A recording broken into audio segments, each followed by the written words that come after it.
Emily had barely finished badmouthing her coworker when her tongue instantly turned into an inflatable hot dog, growing longer and longer without stopping. Her bestie Mia was scared out of her wits, staring at the cup of almond milk, thinking it was an almond allergy. She frantically shouted to everyone present, "Does anyone have an epinephrine auto-injector?"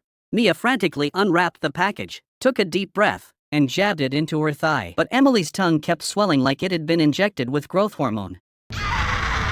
Mia dialed 911 immediately. The dispatcher tried to pinpoint the allergy trigger. Mia explained Emily pulled an all-nighter at work and then heard her boyfriend Jack was getting divorced. She was beyond excited. The dispatcher researched and ruled out almond allergy, suspecting Emily had hereditary angioedema triggered by stress or emotional distress. Emily immediately lost oxygen and passed out, her tongue completely blocking her airway. The dispatcher urgently guided Mia through rescue steps. Jack rushed over to help. Jack grabbed a spoon to press down her tongue while Mia gently inserted a straw, careful not to go too deep, just past the swollen part. Mia successfully placed the straw, but Emily remained unresponsive no matter how much they shook her. Without hesitation, Jack pinched Emily's cheeks hard and it worked. Firefighters arrived soon after. The paramedic checked Emily's blood pressure and breathing, both normal. She just needed transport to the hospital. So friends, speaking ill of others might just make your tongue rebel. A severe accident occurred at the intersection. The truck driver jumped out in time to escape, but the female driver was trapped in the mangled cabin. As the team members moved to rescue her, the captain suddenly shouted a stern halt. Inside the truck's tarp cover,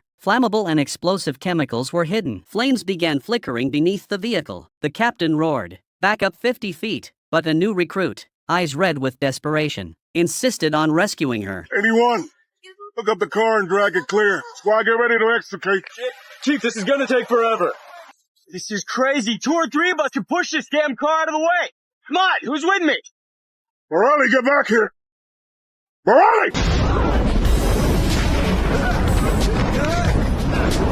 He instantly became engulfed in flames. Teammates rushed to douse him, then carried him to safety. Half his face was charred beyond recognition. This scene plunged the entire team into deep contemplation. Paramedics immediately administered anesthesia and intubated him for assisted breathing. Thanks to the timely intervention, his life was saved, and he was rushed to the hospital. Though his fire suit offered some protection, the doctor's prognosis was devastating: permanent blindness. He would face a long and painful journey of skin grafts and rehabilitation after surgery. The captain's eyes reddened as the team blamed themselves for not stopping this fool. Rescue demands passion, but it demands respect for protocol even more. David had just been dumped by his girlfriend. In a fit of rage, he threw away their love token only to accidentally fling his car keys into the recycling bin. As he climbed inside to retrieve them, the lid slammed shut with a clang, burying him alive in a real-life version of a steel coffin. Worse still, this iron tomb could only be opened from the outside. To make matters worse, his phone was still inside his car. David frantically pounded the bin and shouted for help, but the sealed space and noisy surroundings meant no one could hear him. He tried unlocking it with a calculator and smashing it with a tennis racket. Both failed. Suddenly, he remembered the car keys and frantically pressed the buttons,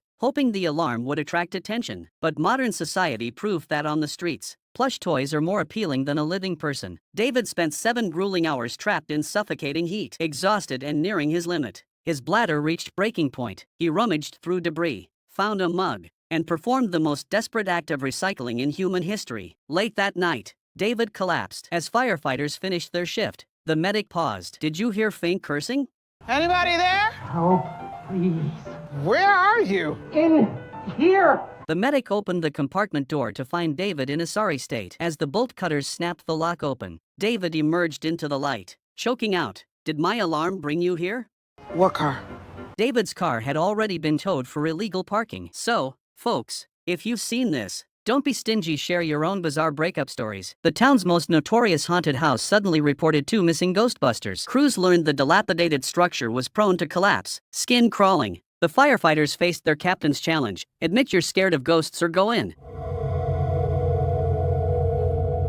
The moment they stepped into the cobweb-choked room, a chill gripped them. Suddenly, a mysterious force slammed the door shut, sending shivers down even the veterans' spines. Rumors claimed the owner had been possessed by demons and slaughtered his entire family. Then, a voice echoed through the house. "I distinctly heard a ghost voice tell me to run." Travis, you didn't hear a ghost voice because ghosts don't exist.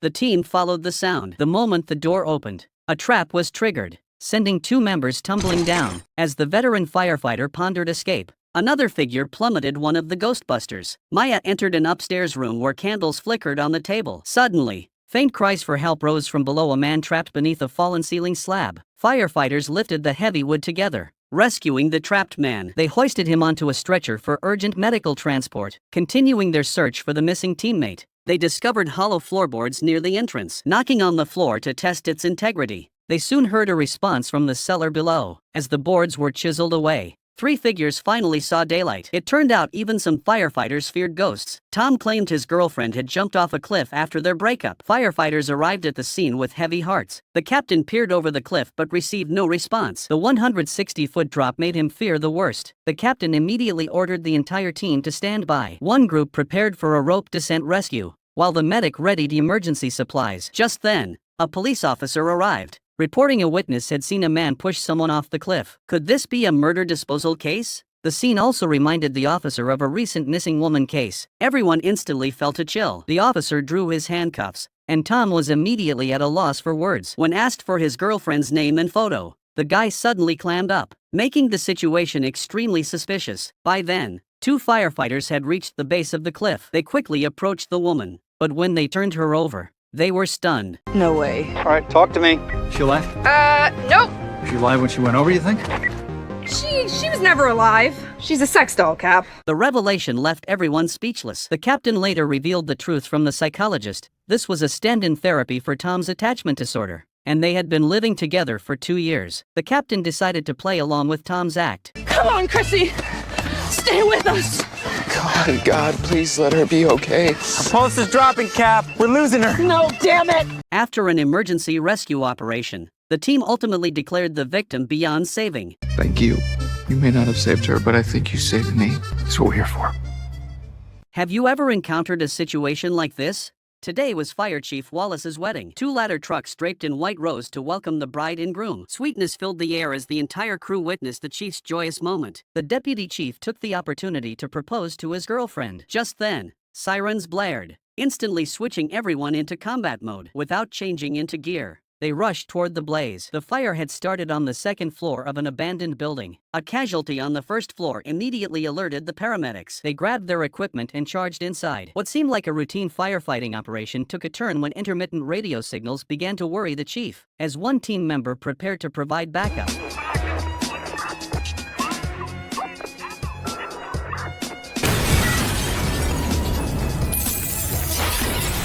A sudden explosion caught the captain off guard. It turned out a homeless man cooking had ignited a gas tank upstairs, instantly blowing up the 2nd floor. Fortunately, the firefighters narrowly escaped. The team immediately took roll call. One member had suffered a leg fracture from a falling brick, and teammates applied a splint as an emergency measure. As they prepared to evacuate, the captain received a distress signal. The paramedic remained unreachable. When firefighters located her, she was performing CPR on her partner. The blast's force had caused severe head trauma, leaving her comrade without a pulse. Firefighters took turns administering chest compressions and rescue breathing, but she showed no response. Heartbreakingly, her last breath was taken within that abandoned building. This is the reality of a firefighter's life: one moment at a wedding, the next in a blaze. The girl group's sultry dance moves set the live stream ablaze, even drowning out the fire alarm's wail. Firefighters arrived, stating they needed to investigate the smoke alarm throughout the building. But the group insisted they couldn't abandon their fans, the hottest girl group in the US, claiming it was just a false alarm. Only when firefighters discovered a storage room spewing thick smoke did this death concert finally end. The girls scattered in terror. Just as firefighters prepared to connect the hose, a private car blocked the life-saving passage. They smashed the window and threaded the hose through the driver's compartment. Meanwhile, the high-heeled girl group members fled for their lives, but Pink's sister defied the firefighters' warnings and charged back into the flames. She was going back for her Chanel lipstick. The moment she opened the door, oxygen-fueled oxygen ignited a violent explosion, blasting her into a flying witch. The firefighters were simultaneously knocked back by the blast wave. Hearing the explosion, the captain urgently called for backup. Firefighters reported the situation, and a teammate quickly carried the injured Pink sister downstairs. The captain frantically radioed for help, but the line went dead. 2 firefighters immediately rushed to assist, only to find the stairwell had become a tunnel of flames. The injured team member crawled desperately on his wounded leg, clinging to survival. His comrades charged forward with water cannons, dragging him out of the inferno. Remember, sisters, when escaping, Skip the makeup touch-ups. Saving your life matters more than saving your face. A helicopter crashed, its half-detached cabin dangling precariously atop a skyscraper. Worse, fuel had spilled into the building, igniting a fire. The captain immediately devised a rescue plan. Laird led his team to the rooftop. The pilot's survival instinct kicked in. He frantically pounded the cabin door as the aircraft shook violently, debris falling constantly. Laird urged him to stay calm. Meanwhile, the streets below had transformed into an apocalyptic scene, littered with civilians injured by falling debris. The captain ordered an immediate search for wreckage and casualties. The propeller, like a blood-soaked scythe, swept through the neighborhood. Firefighters found it pinned against a woman. The 800-pound weight proved immovable. The team immediately resorted to forceful demolition. This piece of jewelry, Please, don't make me laugh. Paramedics arrived simultaneously. Crew members wedged pry bars into the stump, using leverage to create a gap and pull the woman free. They then discovered the cause of the accident. The captain surmised the perpetrator must still be nearby. On the rooftop, firefighters had secured the cabin as rescue operations proceeded methodically. The shaken pilot reported they seemed to have struck a bird. The rescue team positioned themselves as human anchors. Crew members swiftly cut open the cabin door with hydraulic cutters and extracted the pilot. Suddenly, the cabin shook violently, and the securing ropes emitted deathly groans. With no retreat possible, the team collectively transformed into tug-of-war champions. Clutching the safety ropes with all their might, they immediately rescued 2 passengers trapped in the rear seats. The rooftop rescue concluded without further incident. Meanwhile, firefighters discovered bloodstains on a residential warehouse door. Following the trail to a backyard storage room, they found a boy lying on the floor, bloodied and repeatedly apologizing. Said not to fly it without him. Now Jack is gonna die.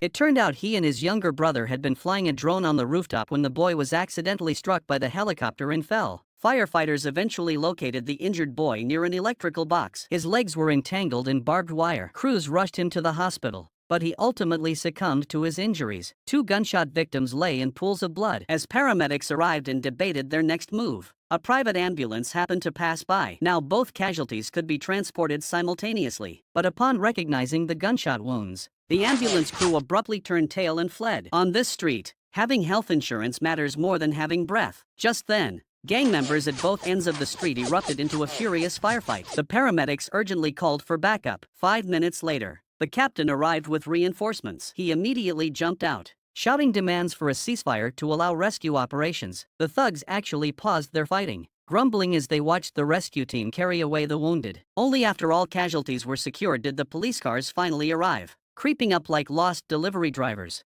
What seemed like a routine fire call took a violent turn when firefighters charged inside. A gunshot erupted from the room, striking one firefighter who collapsed instantly. Another bullet followed. The dull thud of gunfire echoed outside. The captain froze, paralyzed. Jack, who had called for help, claimed no knowledge of the situation. The captain urgently ordered the team to retreat. Returning members reported no sight of a shooter, with gunfire originating from the second floor. Only then did they realize 2 teammates remained upstairs. The captain frantically shouted into the radio, met with deafening silence. Minutes later, the female teammate regained consciousness. Fortunately, the radio had blocked the fatal bullet. Her male counterpart was not so fortunate. Blood poured from the back of his head. After a quick bandage, she urgently called for help. Outside, teammates paced frantically, unable to locate the shooter. No one dared venture back in. As the situation escalated, Jack finally confessed. His room was packed with guns and ammunition, which could ignite at any moment under the scorching flames. Teammates clenched their fists in rage. Ryder charged in without hesitation. Another member started to follow but was stopped by the captain. Laird quickly located the trapped pair. As stray bullets ricocheted everywhere, he decisively smashed a window to signal for backup. Teammates used a basket to safely evacuate the injured man. Fortunately, timely medical intervention saved his life, though the bullet's proximity to his cervical spine risks paralysis. After investigation, police declared Jack's firearm legal, yet firefighters paid with their lives. Do you hold Jack accountable? You got blood on your hands, kid! You got blood on your We await your arguments in the comments. The truck lay sprawled like a colossal beast across the road. The driver claimed a blowout caused loss of control, claiming he never saw the girl in the middle of the street. Firefighters arrived to find the girl pinned beneath the guardrail like filling in a sandwich. Their hearts sank. Cut the fence off or we can get her out. The whole truck could go. The fence is the only thing holding it up. Forget the winch, we're gonna use manpower. Following Ryder, he approached the girl to begin the rescue. Meanwhile, the other team members were working at full speed. They planned to use the most primitive method, pulling the truck. At the captain's command, every member strained, veins bulging, pulling with all their might. The truck slowly shifted, creating a small gap. Laird signaled to the girl. Now, she scrambled toward the fence, but her shoelace got caught in the undercarriage. No matter how they tugged, the lace wouldn't budge. Seeing the pulling team members struggling to hold on, the captain joined the effort. Laird swiftly grabbed a pair of needle-nose pliers and aimed them at the lace to cut it. But the next second, Talk to me, Severine! I'm good. in this life or death rescue, Death left empty-handed. Subscribe and follow for more life and death moments. A drone caused catastrophic damage, severing the gas station's fuel line. Gas poured out like a waterfall. When the fire crew arrived, they discovered the emergency valve was merely decorative. Captain Maya immediately ordered the leaking fuel to be contained to prevent the disaster from spreading. But the fuel had already formed a deadly exclusion zone. Worse still, a tanker truck loaded with gasoline sat parked nearby. The driver vanished without a trace. Without the keys, they couldn't move this walking bomb. As the team scrambled to control the flames, sparks drifted over from a neighboring barbecue stall. The leaking gasoline ignited instantly. Some suggested evacuating until the fuel burned out, but Maya was frantic. Once temperatures exceeded 900 degrees Fahrenheit, the tanker and underground storage tanks would detonate, obliterating the entire street. They had to stop the fire immediately. The crew frantically sprayed foam to cut off oxygen, temporarily containing the flames. But the gasoline kept leaking. The situation would spiral out of control. Temperatures around the tanker soared rapidly, leaving everyone helpless. At this critical moment, firefighter Victoria stepped forward. She declared she would wade into the gasoline pool and clamp the leaking pipe with tongs. Her teammates shouted, "Are you crazy? That's suicide."